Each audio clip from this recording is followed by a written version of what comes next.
And hello, movie lovers.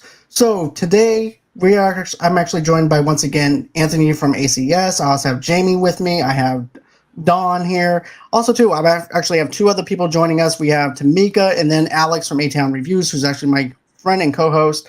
So he's going to be coming in, dropping in a few minutes. But this is going to be our episode 2, season 1 review of Infected. So, without further ado, let's go on ahead. Let's do this. Let's get on with the show.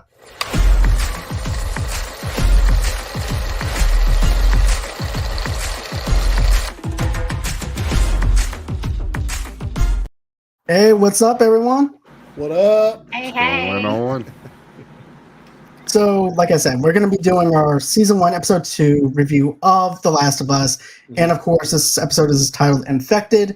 I'm just going to give you a brief synopsis of where we left off at, and from there, we'll take it from there. So, 2 days before the outbreak in Jakarta, a mycologist learns of the upcoming pandemic and advises the government to bomb the city to prevent it from spreading.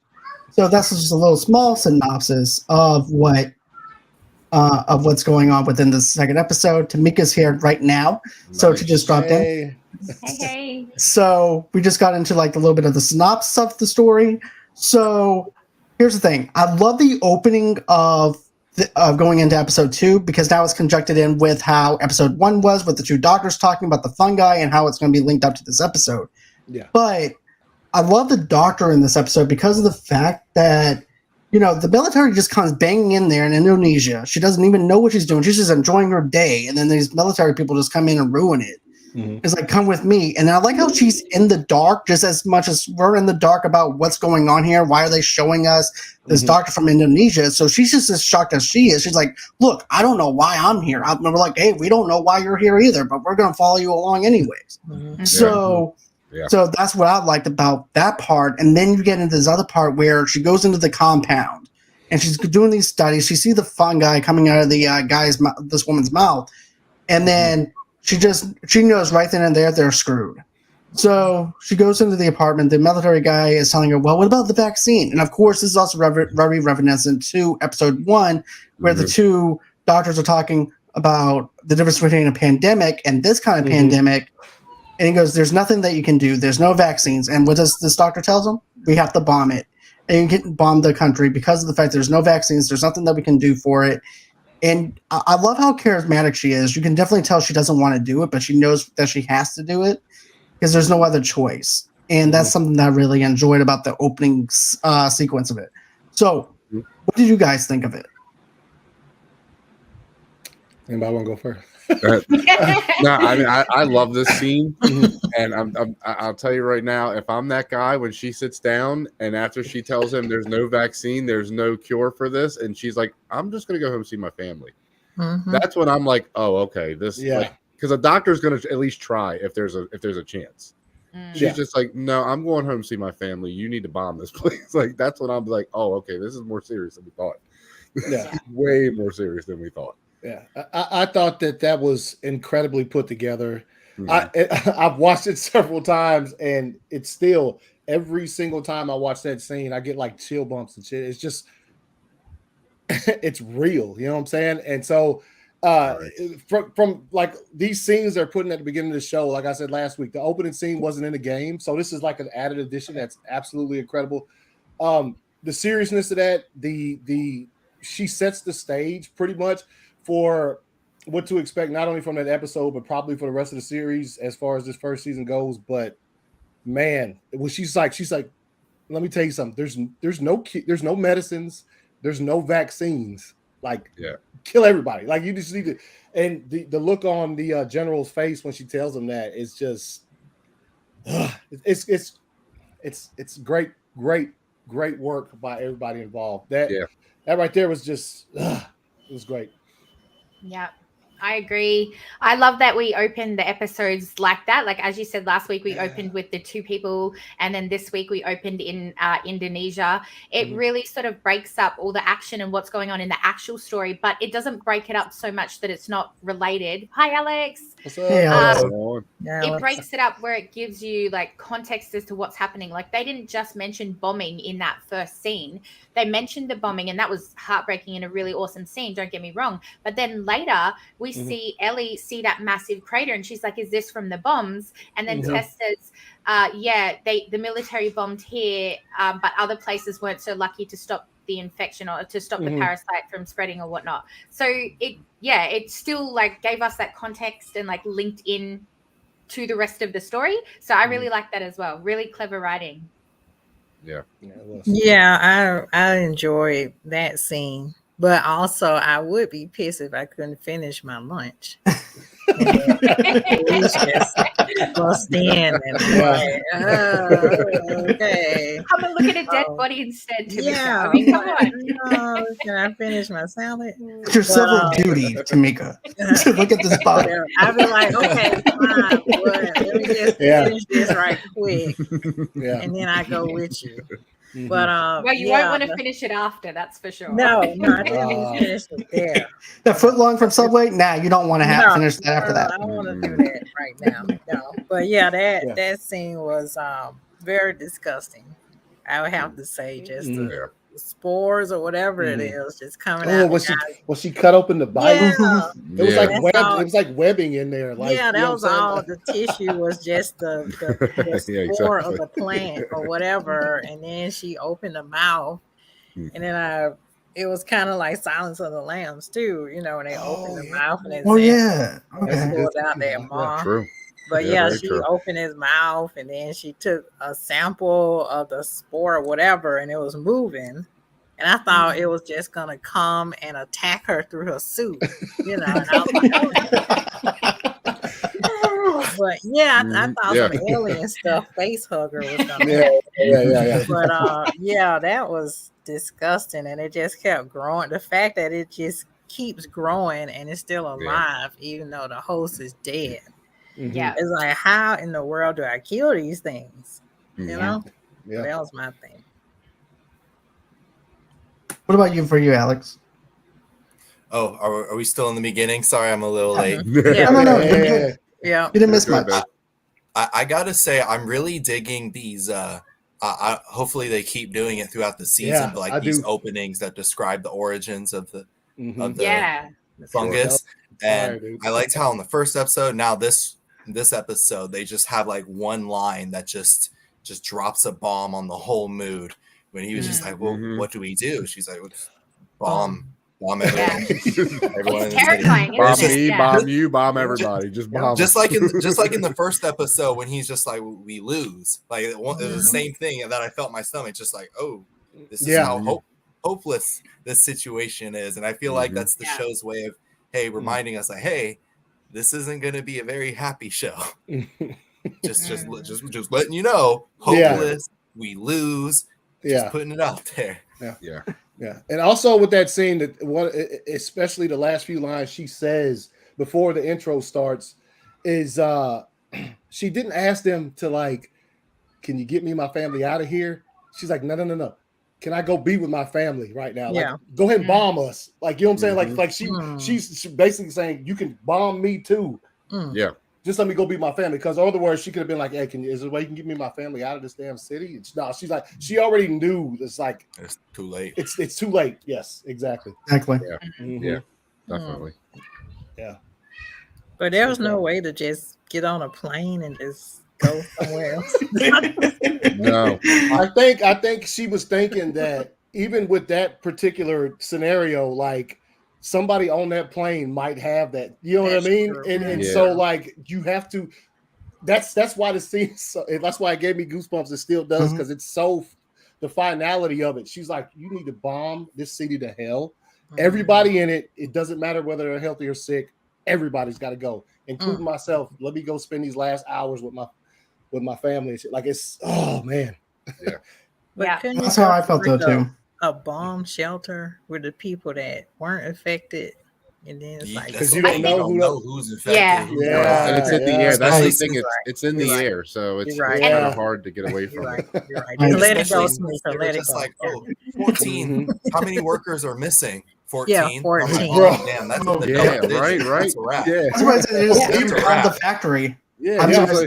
And he's each like, one of them there's might one have person already... missing. He's like, oh, okay. And he's like, how many are missing? And she's like, 40. He's like, oh, wait a minute. What's going on? And each one of Way those too 14 many. could have infected 14 more. Another So it's- 14 more, yeah. Right. So If you said 2, I would have been like, oh, chill. Contain the Yeah. area. Right. Let's go find them. Exactly. You're right. You're right. I just need to let it go. You see her, she had the coffee and she was cool with it for a second, Yeah. but as soon as she heard 14 or missing, You can hear that. Yeah. Let me put this down real quick. We done. Yeah. That was Right. foreshadowing. I just need to let it go. Yeah. Just let it go, Tomeka. Just let it go. Okay. Right. Yep. But I do want to mention this though too, because I mentioned this to Dawn before we started, and also Jamie. But if you remember the old lady that was doing that was eating the biscuits, and she was eating flour, and it happens to be from a flower plant that this is actually happening from. I actually had a coworker that asked me, she's like, do you think it's actually possible that this virus could happen? I said, yeah. I said, we consume things from other countries. We eat from their plants and stuff like that. So what makes you think that we won't get infected in that kind of way? And also too, bacteria also grows on food as too. So if we eat, what happens when we eat something bad? We throw it up, our body rejects it. And this kind of the same thing. And she's like, okay, never mind. This is from a real plant too, like a mushroom that it's a mushroom, it's a mushroom fungus. Fungus. And I saw videos of it too, where it just kind of grew out of an ant. Just it looks exactly like it does in the show. It's a real thing. And then I looked on Facebook and people are turning this into tea, and I was like, "What is wrong with you people? Why?" Haven't you watched this? Doing the Last of Us challenge. Well, Exactly. Oh, somebody's gonna market it as Last of Us tea. There's no doubt. There's no doubt. No doubt in my mind. Go ahead, Alex. I was thinking that reminded me there's also like a species of wolf that like this fungus infection going through wolves, but luckily they don't seem to turn into zombies. It just makes them act more not in like a violent way, but just like, no, I'm the leader of the pack, or they take more risks and all that. I think there was an scientific article talking about it. I was just like, oh, well, if that's just the worst of it, I'm okay with that. Like,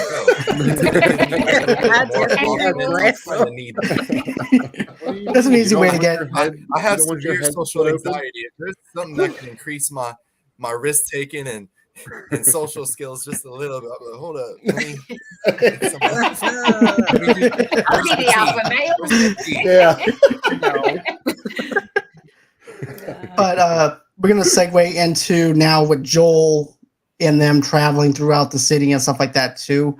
And here's the thing that I really liked with that was, you have this thing. I like how the comedic time between Ellie and Joel is really sweet and everything too, because they're also going back and forth with each other and things like that, especially inside that museum too. She goes, hello, sir, can I carry your bags? And then she goes, oh, I can't swim, which is also another quote from the video game itself because she can't swim. So I like how they added that little flair into that statement and everything too. And then they're also questioning her though. It's like, well, how long have you been infected? And why were they keeping you alive all this time? And just, well, they fed me stuff and they also tested me every single day to make sure that I was okay. So, and that's one of the things I really liked was, as a viewer or someone that hasn't played the games, is like, well, why are they keeping this girl alive? What's the purpose of it? And how do they know that she's safe? So I'm glad that they are answering their questions within real time of, as the show is progressing. So I like that aspect to it. Yeah. The additions that they've made beyond the game storyline, it's incredible, man. Again, like that intro, that stuff's not in the game. It's just like stuff they added into, like, I appreciate it, and I've played the game a billion times, and so like it's that particular scene that you're talking about at the beginning, right there. Like, obviously, you saw where she wakes up and they're at the ready to murder because they don't know what she's gonna do. They just the last thing they saw from her before she went to sleep was she had tested positive with the little thing, and she had the bite or whatever. I thought that was good. Look, there's something like that in the game, but it's not exactly like that. But yeah, it's different. But I appreciated like the dialogue just in that scene, especially when she said she had to go pee, and she's like, "Here's this magazine, bro. Use this dirty magazine." I was like, "Damn, it's a real. You're in the real world now, isn't it? And it was Cosmo too. Yeah, because she's Ellie's never been outside the walls. She's never been. So it's like, you know, and her reactions to stuff once she gets out there. Of course, we're watching like, shut up. Yeah, right. Yeah. She's like, oh my God, look at this. I'm like, shh. You know what I'm saying? Because I know how good these things could hear. But yeah. I've heard a lot of people talk about that.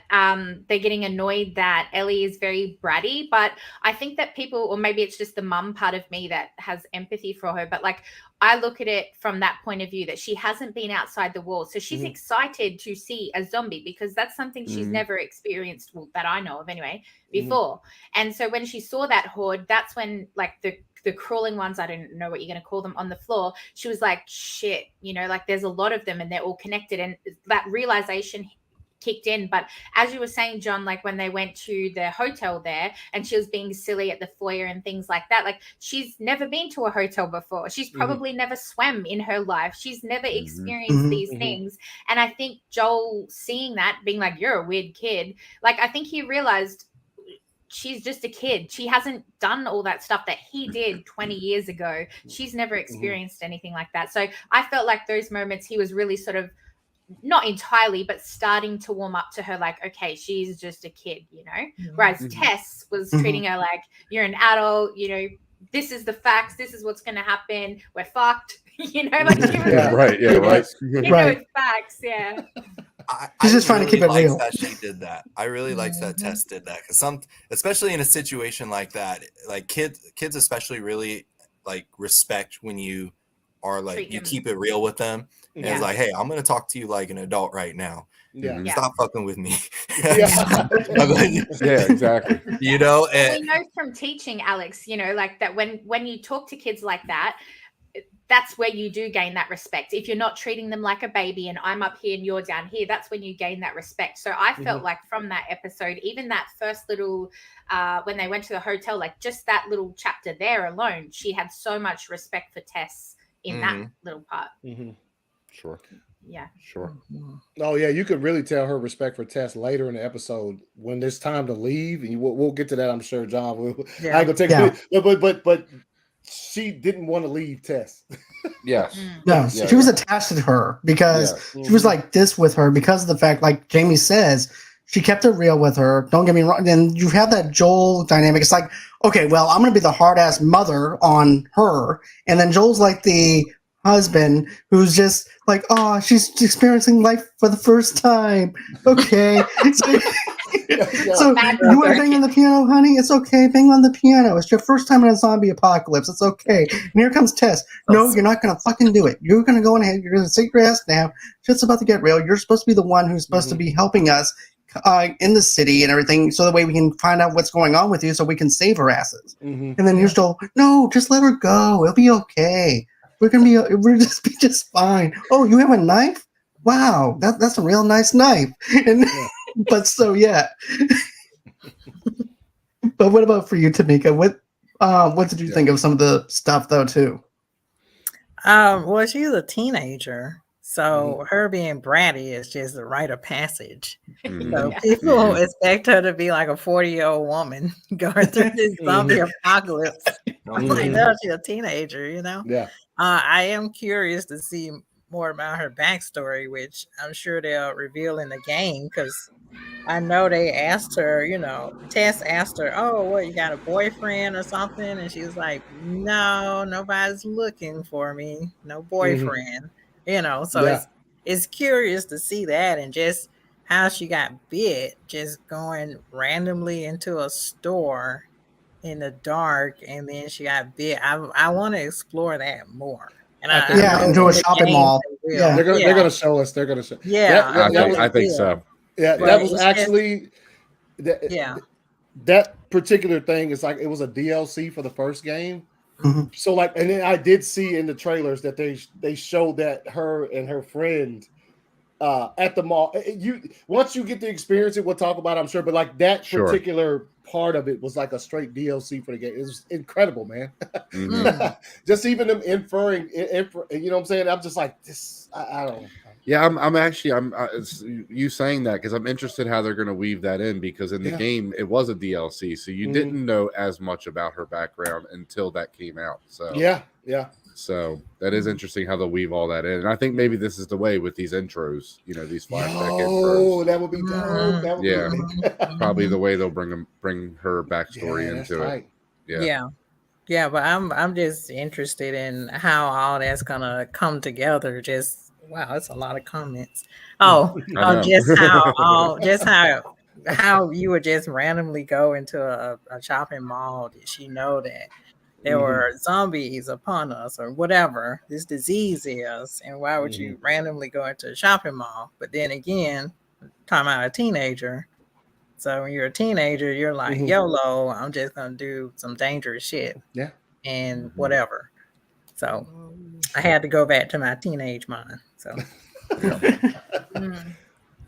it's okay. We all have to go into our teenage minds sometimes. So, you know, when zombie apocalypse is a good time to do it. Just don't get arrested. That's all I got to say. But, you know, like Anthony was mentioning before, how everything connects whenever you step on a zombie hand or anything like that. And when she goes, oh shit, I stepped on this hand, and how the fungi and everything else is connected and can allow everybody to know, oh, we have food. So therefore now you have to try and survive against them because now they think you're food. And they alert other zombies. I thought that was the other clickers. I thought that was actually well executed and perfectly well explained. Even in the details of the video game, it's adapted to that same kind of context too, because of the fact that if you step on something wrong, the whole entire crusade of clickers come out of nowhere. And I had that same shocking effect to it, especially whenever they're going through the museum in the dark, and then you wind up seeing that one clicker. And I was telling Don this earlier, but for us who play the video games, it doesn't look like they're overtowering Joel at all. These are overtowering Joel.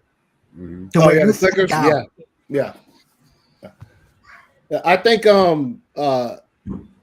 that's a good trade-off. If you played the game and you run up against the clickers, they're difficult to kill. You can't even, if you run up to them, if you walk up to a clicker, like, and they can't see you, but if you come up to them from the front, they'll know you're there and you're just dead. Immediately. Yes, they will. It will go to a cutscene and then it will be like you're dead and start over again. So in the game, it's like you could stab them with a shiv. It's a weapon they make out of scissors, or you could shoot them, or you can blow them up. That's pretty much it. You can't. A lot of the other ones in the game, you can melee kill them with, like, you know what I'm saying, blows or whatever, but you can't do that with the clickers. No. I think so. If you play the game, sometimes you can go through some clickers. I mean, you have to sneak up on them, but you can get them pretty easily. I think it was a good trade-off to where with the show, maybe budget-wise, they couldn't have a shit ton of clickers. So in order, they just said they had a couple of them. They looked damn good. Yes. They looked so good. Yes, they did, man. They looked good. Yeah. And then have them struggle. And look, clickers aren't easy to kill in the game either. But have them struggle to kill 2 as opposed to having to try to put 6 of them in there. Sure. Yeah. You know what I'm saying? I think in the game it's 5, right? It's 5 in the game. Yes. That's in that area. That it is. So like I think the trade-off is, first off, we're going to show the viewer, especially people who haven't played the game, this is how hard it is to kill these things. These things are not a joke. You see them and they're jerking around, and you're like, oh, they're not a joke. Yeah. And they're hard to kill. And also, budget-wise, probably to save a little bit. They did it like that. And I think they did a good job too with translating how they can literally hear anything, because when she steps on that glass, it's not a loud noise. Like, it's not like a click. It's literally like a tick tick. And that clicker is immediately on them. So I love how they show how sensitive their hearing is, because they're super in tune, like super in tune with their hearing. Right. So I want to piggyback off of something Anthony said. Then after that, I'll let Alex say something, because I know he's got something in his wheelhouse that he wants to actually say too. But By the way, you can find him on OnlyFans with his crop tops. Oh, it's not that bad. It's economy. It's Only making money. pay some bills. But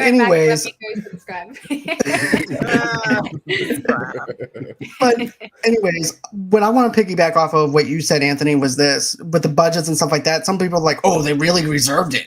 They only had like three of them like towards the end. I'm like, dude, that's the suspense of it. I think they did that on purpose for us to be glued in and dialed into the show even more. Because there's even this one part where Ellie winds up seeing one of the dead bodies, like, what the F? What the fuck? Right? Because she's like, I'm not used to this. Because I was bitten by a zombie and they didn't do this kind of thing to me. Right. So there's got to be something more to it. And it just shows you how much they're evolving and how much they're actually adapting into what they are. So I think as a viewer, as someone that appreciates the video games and stuff like that, yes, I'm glad that they didn't put 6 clickers in there. But at the same time, it's about building up the suspense to have that shock value and be able to be just as shocked as they are. Because if you wind up putting 6 clickers and I'm like, okay, the suspense is gone. So even though you can actually have them coming at you, but having 2 of them, spotting them, adds a lot more flair to it though too. So that's something I really do appreciate with it. Yeah. Okay. Oh, yeah. So that was my favorite part of the episode when they went into that museum with the clickers, because it does such a great job of just building the severity of the situation. Like when Joel and Tess saw that dead body and like they immediately start freaking out. Like I was watching it with my wife, who she doesn't play video games, so just seeing her reaction. And like Joel and Tess are like just freaking out, like, oh my god, are they here? Are they here? And my wife's just like, what are they talking about? And I'm like, oh, you're about to see. For sure. And it's just this, even before they even see the clickers, just that slow walk up the stairs. Like I'm terrible at horror stuff, so I'm like this.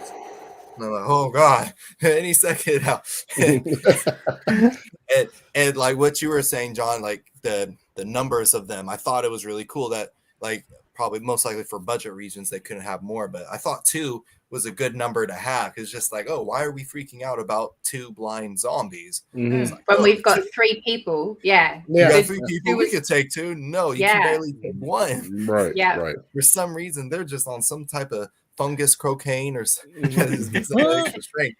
But that scene was just so terrifying. And as soon as Tess went off screen, being chased by the other one, I was like, that's a wrap for her. So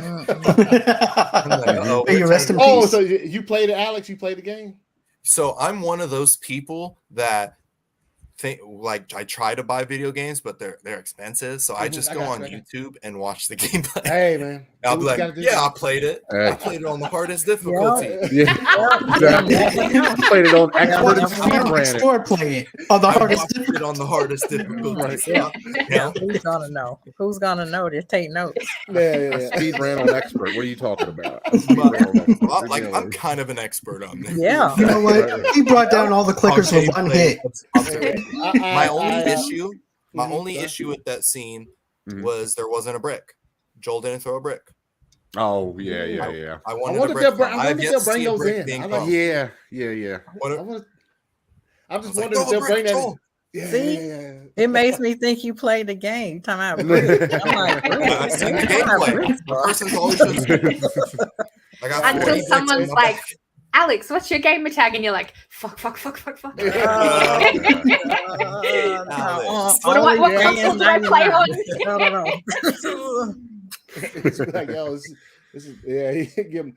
I actually know someone who hasn't watched it yet, who's a big fan of the actress that plays Tess, and she's just like, she posted on Twitter like yesterday, I haven't watched it yet, but I'm so excited to see because the actress played in another show called Fringe. I've never watched Fringe, but I don't know if any of you had ever watched the show. But I've heard so of it. She's a big fan of Fringe, and everybody I know is watching. We're all just like, yo, man, not good news, huh? Yeah, it's not looking good.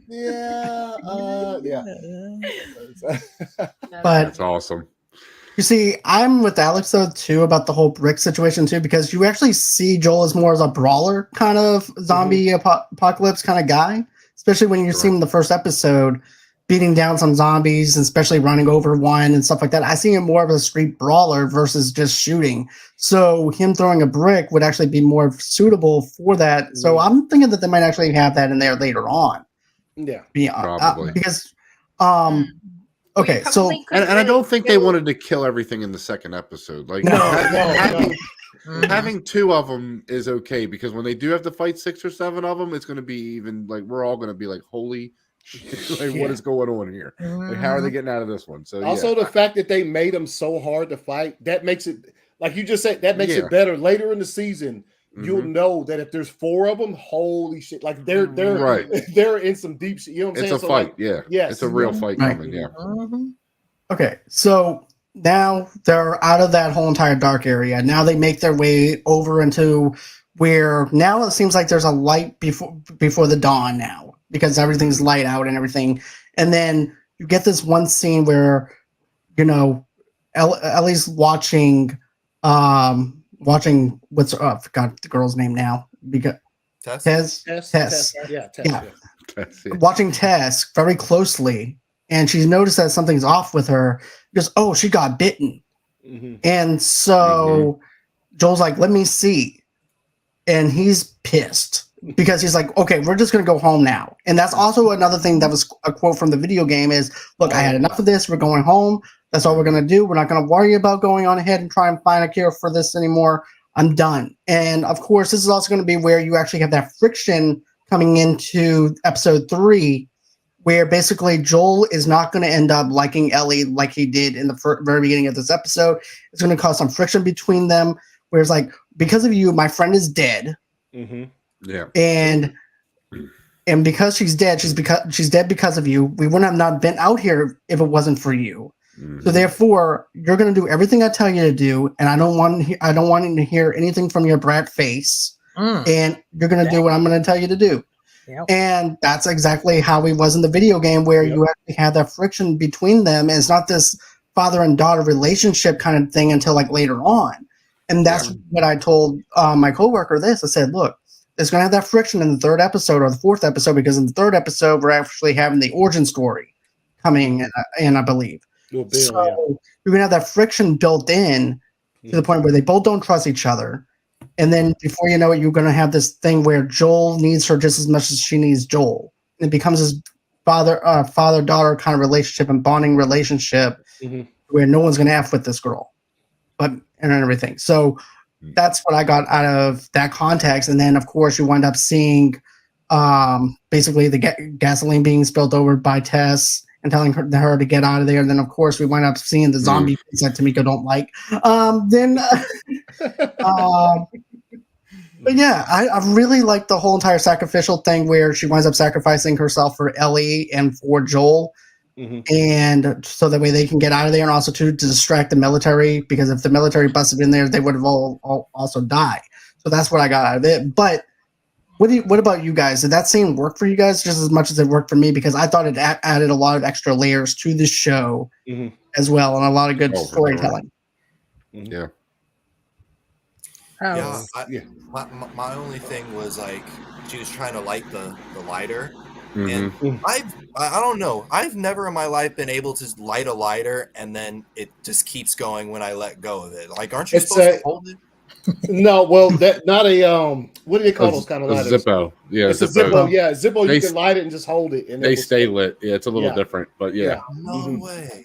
I'm not good at lighters now, because I was thinking like, why use a lighter? What if it goes out? Just pull one of the 40,000 grenades that are on the floor. Wouldn't that work? That's what you would think. Yeah. I was like, that's what we were talking about before the show, Alex. People were complaining in the reviews that I did hear about it. People were like, why did Tess give in? Like, why didn't she literally just pick up a grenade rather than letting this zombie do that to her and flicking a lighter? Why didn't she just bend over and get a grenade? And I thought it was like a dramatic effect having that lighter. Like, fuck, is she gonna like get the easy way out, or is she gonna, So I thought it was good that she was lighting it like that, and there was that tense moment of, God, is it gonna light? They hooked Oh, me yeah. because I totally forgot about the grenades. I was like, dang, we gotta get this lighter going, girl. They got me. I was focused on the lighter. Yeah. And that disgusting kiss, Oh, yeah, it's weird. non-consensual kiss that I'm a little happened, bit and she should confused sue about I him think more of for that's sexual probably- harassment. Yeah, right.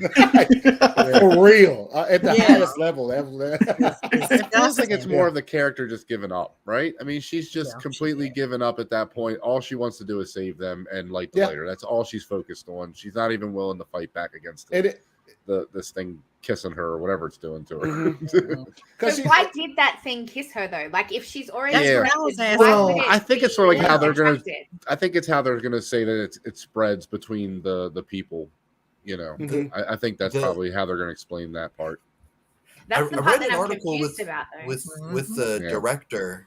He was asked about that part, and they said the fungus is just wants to spread the infection. So if someone's not fighting them, they're not going to be violent about it. He's just like, oh, this woman's just chilling here. Well, come here. Well, okay. But if she was trying to like push him off, exactly. If she was like trying to run away or push him off, then it was going to go crazy. Tore apart. Yeah. Well, I guess it's just a way to escalate the virus because she was bit already. Yeah. And I'm thinking of it like, I'm thinking of it like Walking Dead, where if you're bit already and then the zombie sees you and they go, okay, she's bit, and then they just walk off. That's how they did in World War Z too. If you were already, I think maybe the infection hadn't taken because she just got bit. Maybe I'd say 30 minutes before that happened. So like maybe it hadn't made it through her body far enough to where whatever that dude was could feel it, and he just still went ahead with that one. The way she defended herself in the game at that point in time, it was the same. She said, "Get the hell out of here! I'll take them." But it was the army that came. It wasn't a whole bunch of infected. It was the army. So, it's very similar but different. Yeah, the added layer of the underground. Damn it! What's the word I'm looking for? The when she was explaining it to her, and I was like, okay. Because that's out of the game. There's no like underground program where if you step on something here, they feel it over here. So like I was like, okay, I'm trying to grasp that, but while she was explaining, they changed that for the show. Yeah, they changed. Yeah. Dope. I like it. But at first, when Tess was telling her that, and they were on that rooftop, I was like, okay, I'm trying to follow this. But once you see it happen, when Joel shoots that infected. And you see the little things come up on his hands, and then you hear, and he looks out the door, and he's like, "Oh shit, they're all coming." Then I understood what they meant. Like I was like, "Okay, that's dope." Like that's not that part's not in the game for y'all who didn't play. There's, damn it, what's the word I'm looking for? In the game, it's airborne. In the game, it's more centralized to pockets of areas in the city and where you're at. So they wear gas masks in different areas. Where in the show, this is how they're going to sort of. Because it's hard to show something invisible in the air, basically, is how they explained it. So they had to change that part of it. And I think it adds in a layer of the danger aspect of it and adds in more to it. Sure. That's something I like. Now, if you touch anything, you can spawn 1,000 of them just coming after you, and they know exactly where you are. Yeah. That's representing. She is from Detroit, man. It's more like a organic type of thing, like how roots grow into the ground and then they spread out. Yeah, that's kind of how it was, more organic. Which fits because if you look at the background and knowing from playing the game that's what it looks like when when they get grown into walls and buildings and trees and I mean that's how it spreads. It's just. It's like a vine. It's like a vine. Just it goes everywhere and anywhere. So it's crazy. Network. That's the word I was looking for. Network. Network underneath the ground. That's the word I was looking for. Yeah. And they're more connected too. Like they're more connected than the humans. So that makes them more powerful. It's a fun dynamic they added for sure. It's definitely a fun dynamic. good. Jamie or Alex, is there anything else that you wanted to add to this as well? Because this is something that I know that you have questions about. Probably Jamie, right? About some of the. Sure. Yeah, I had the question that you guys answered before with why was it attracted to Tess when she was literally just standing there? Why wasn't it making out with one of the other zombies? You know what I mean? Yeah. Also, I think it's really scary that Tomeka was comparing it to The Walking Dead, and you guys know how much I love The Walking Dead, but this infection is scarier because you have to be so careful, because if you do something wrong, like with normal zombies in The Walking Dead or World War Z or things, okay, they can't bite you. That's the boundary and barrier that you need to put up. But if you accidentally do something like eat a freaking biscuit, you're gone. So there's so much more. Yeah. Much more of a threat, I guess. Yeah, because it's in your food supply. And it also makes me wonder about Army MREs, though, too. It's like, well, should we even trust the MREs that's actually in those things? Hey, man, some of them things might have got packaged in 1976, bro. Okay, so we're good then. Hey, look, I was in the military virus was there in 1970. We're good. It's dead. I was in the military for a while, dog. Right. Look, let me tell you something. Some of them MREs are mad old, man. I can't even. I survived off of those during Katrina, so I understand. Hey, I think yes, yeah.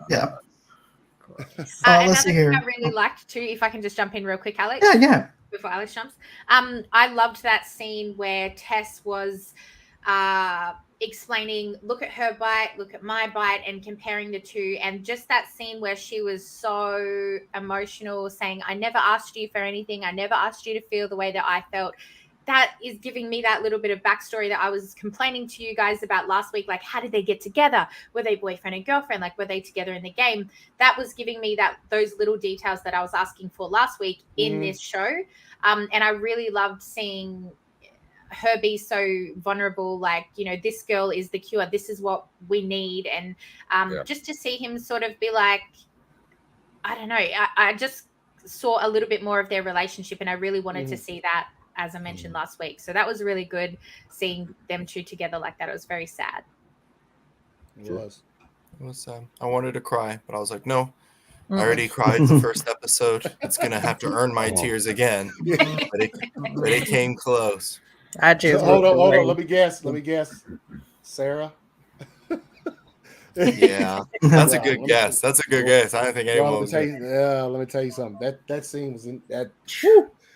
You played it. I played in the game a billion times, and then watching it though, I was like, "Yeah, shit, what it's y'all different." So is Alex. Alex played. You're like, no, I played it. What you talking about? Remember that final boss he took down? Yeah. That's took 8 clickers, like level 1, right? You got a trophy on the very first day on taking all 10 of them out at one time. The PlayStation Network was fired that day. I think the big thing too with video games is when you're playing a video game, to an extent, it's a video game. It's not real. You're having fun. But when you see it in live action on a screen, it's hard for you not to connect. I mean, that's why we love movies and TV so much, is we connect with stuff. So seeing it in live action is completely different than that feeling in the game. Even though those scenes are definitely emotional in the game too. So and also with the game, like, it came out in 2013. I have a relationship with that game. Like I said, I played the story mode a bunch of times, and I just love it. And so when the show got announced, a few years ago, or whatever, and stuff started going through, they started casting and things like that. So like it's literally like you watch it and it's. So my wife hadn't played none of it, but I love the description. I know y'all be watching the little post thing at the end of the show when they take a little 2-minute thing behind the scenes. It's dope. It's incredible. But when the guy said when they working on the clickers, they wanted people who played the game to go, "That's it." And people who didn't, they wanted them to be like, "Oh shit!" And that's exactly how my wife was when we watched it. I saw it and I was like, "This is dope. This is dope." My wife was like, shook too. Yeah, she was like, "What the?" Oh my god, like, that is insanely creepy. What the fuck? And I was like, "Yes, that's what they were going for." But yeah, it's good. I love the source material as much as the show, and I'm just happy that the show is actually killing it, man. Like They are really, and that. So I've never read Game of Thrones, but I was a big fan of the show. So like when people would watch, you know, in the early seasons of Game of Thrones, they'd be like, "Yo, I've read the books and this is dope." I never knew what that felt like, and now it's kind of like, yeah, I know that feels like that. Sure. Alex is the same way too. Yeah, Alex, right. It's such a beautiful thing because for the longest time, like my biggest thing about live action adaptations of video games is I'm like, just take what I played on the game and put it on the screen. That's all I asked. It was like, well, you're just getting the same story. I'm like, I know. That's what I want. I just want it on the screen. I like that game for a reason. That's all I want. And what's important about that is there's so many people that don't play video games, but they deserve to get the same story that we fall in love with. That's why I was so pissed off when the Halo show came out. Because I had my wife watch it. I'm like, I loved playing this game as a kid. You're gonna get the same story I got, and then we got whatever they decided was appropriate. And same thing with the Resident Evil movies. Which I was gonna ask you that. Resident Evil. It's just like, I mean, we're only 2 episodes in, so anything can happen. But knocking on wood, like so far, it's just like this. Is straight from the game. That opening scene from the where they're driving through town in the first episode, like straight the game. Like I'm like, just do that. That's like, and it's totally fine to add things in. Like they definitely took some It's bringing like little seeds and amplifying it for our viewership. It's just like, you know, putting some ketchup on your hamburger. That's what the additions should do. Just add to it. Don't change the lore, which it still keeps true. So like this is just beautiful to me. I'm just watching this. I have a big smile on my face. I played so many hours of this game. Obviously. Right. We can tell. But like this gives me hope for other live action video games. You know? Totally. And I think what this show does the best is it gives the people that have played the game that atmosphere and that scariness of playing the game, but it still tells a great story that is relatable to a show and for people that haven't played the game to just watch. You know what I mean? Because Anthony, I know you know, playing that first clicker seed is one of the most intense things you will ever do, and they really translate that perfectly to the show. That is a super intense moment that you're in. Because when you hear it in the show. In the game, it's a little bit different, but it's still the same. Like you just said, it's the same type of. It's the same punch. It still makes you clench your butt cheeks the same fucking way. You know what I'm saying? You still get. Oh, dude, there's a second where I looked at my hands like, do I have a controller in my hand? Am I about to get my hand? Why am I not crouching? So, you know what though? But no, I wanted to just mention this though. I remember me playing the video game, and it sounds like it's so distant with the clicking and so far off. With the show, it feels like it's so close near you, and it's not even on surround sound or anything. It's just your basic stereo equipment, and you, like Anthony said, you put your ass cheeks together, and you wind up becoming just as nervous for that character, and it amplifies it even more. And I really do appreciate what they're doing with it. Well, the clickers reminded me of the aliens in Quiet Place too, because sound triggers them. But I know y'all gonna hate me for this, but I like the design of the aliens in Quiet Place. That seemed more sinister to me, and the design of. Okay, I'm sorry. I'm sorry. I know you played the game. I'm sorry. I mean, the clickers just look like some cooked cauliflower that busted open. That's all. And I wasn't afraid. I just looked. I was like, that's disturbing, but cauliflower, you know. And then when I looked at Quiet Place, I was like, oh my God. Oh, you know. Tomeka was getting hungry seeing them, not scared. I just looked at the cauliflower and I was like, it was like cauliflower face, you know, with a mouth. I'm sorry, Alex. I want some cauliflower in it. I'm sorry. You know what? That's actually how she's going to survive the apocalypse. She's just going to go ahead, kill some of those clickers, and then just serve it off the head off the serving platter and just fry it. It's the same. Go for the head. It's always the same. Go for the head. You're going to eat me? I'm going to eat you first. Go for the head. Yeah, how would a clicker respond to getting bit into? I was like, wait, what? I was supposed to do that. What are you doing? Get a taste of your own medicine. I hate vegetables.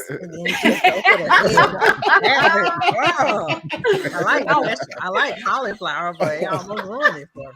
Yeah. Yeah. But Also, one other thing I like to add is obviously some of the big cityscapes that they showed in this episode in particular, it's not real. It's like either CG or it's whatever. But it looks great. It looks great, and it also it looks like they perfectly blended, because there's movies out there where they'll have something, it's the same type of stuff, but it looks a bit realer. This one, it looks like the perfect combination between what it looks like on the game and what it looks like in real life. Because there's a the main shot of the towers, the one leaning on the other tower, man, that's straight out of the game, and that looks exact. Yeah, exact. Looks incredible. But there's a scene in this episode where they're on the bridge, and it kind of it's a wide shot, and you just see them three on there little.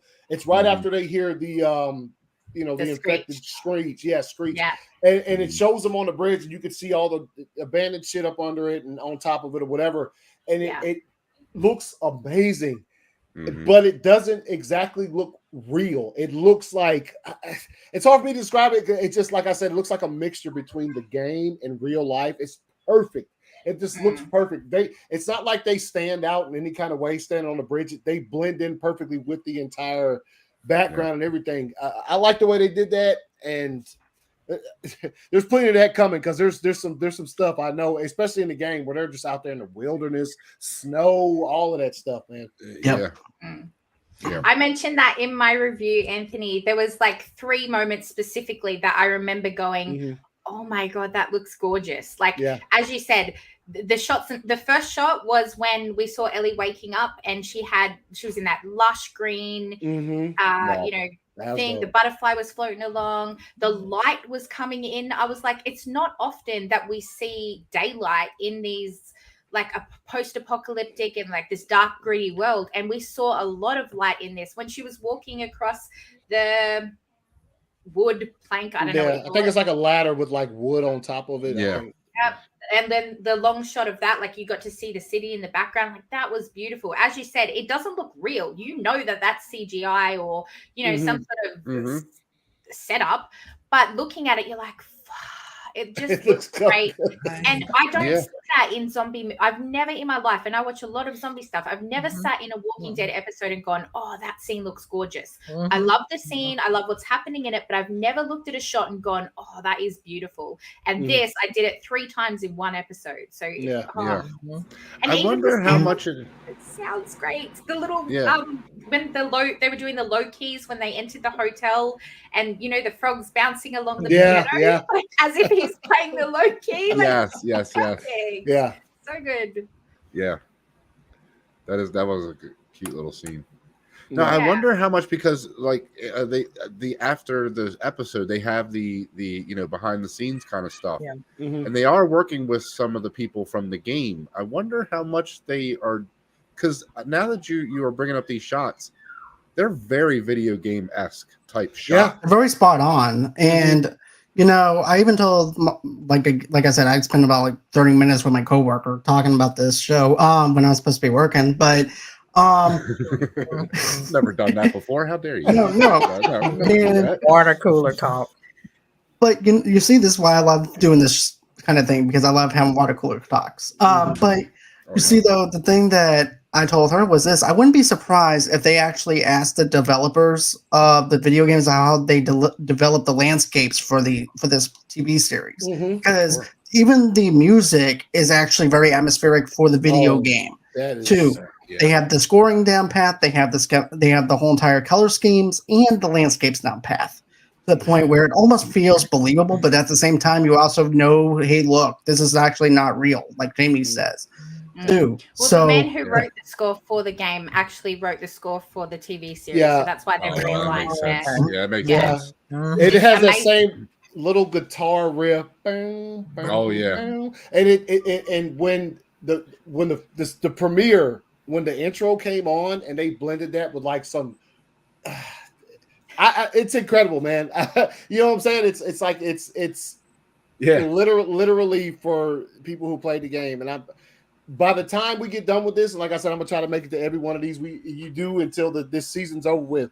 I'll run out of words to describe how fire this show is. Like I'll literally run out of it because it's incredible. And just the intro, the first episode, you get the little intro that we didn't get in the game that was just dope. And then the intro comes on and it's like, you know, it's fungi spreading and you see the names of people that are involved with the cast and all of that stuff. It's perfect. It's perfect. It's almost like if you know, people like us who played the game, if they say, hey man, if you had to make a show about this, how would you do it? Like that? You know what I'm saying? Like I can't find another way to describe it. It's just I would do the exact same thing they did. So, exactly. I don't know how else to say it. It's perfect without being perfect. Yeah, that's really the only way to say it. Yes. Yeah. All right. Well, let's see here. Abby said a few things here, and then after that, we'll just wrap up after this. But let's see. Going over because there's a lot. Let's see. All that. She says, I like how they're not trying to get anybody in trouble if you know you're a mushroom or they grow. I love the way they use that, the fungus with the nature taking back over, but I was digging it. Then she says, I don't know how to explain it on YouTube without anybody in trouble with terms and services. Then she says, I was about to say this show feels like a video game exactly when it needs to be. And then... which I think I can come off as cheesy when things try too hard, but it is for the right feeling. But yeah, my mom has never played a game, but she loves this show too. So I love that too when anyone can enjoy it. So yeah, I'm happy that people who haven't played the video games or anything like that are able to sit back and relax and enjoy a video game like how we also enjoy them. And that's also, like Alex had mentioned, that we want to have the same kind of context and lore that we have, so that way they can have that same enjoyment that we have and excitement that we have. It's not about the paint by the numbers thing. It's about the enjoyment and the excitement. So whenever somebody's feeling overjoyed with it, we can actually look at them. Oh yeah, we remember that scene. Yeah, they're enjoying that. But all in all, they're 2 for 2 right now out of the 9 episodes that we're getting. And the next one that's coming up is called Long Time. So I'm thinking that we're going to get an origin story out of this that's going to answer all of Jamie's questions and also Tomeka's questions as well. So, you know, we could also get a little bit of a time jump.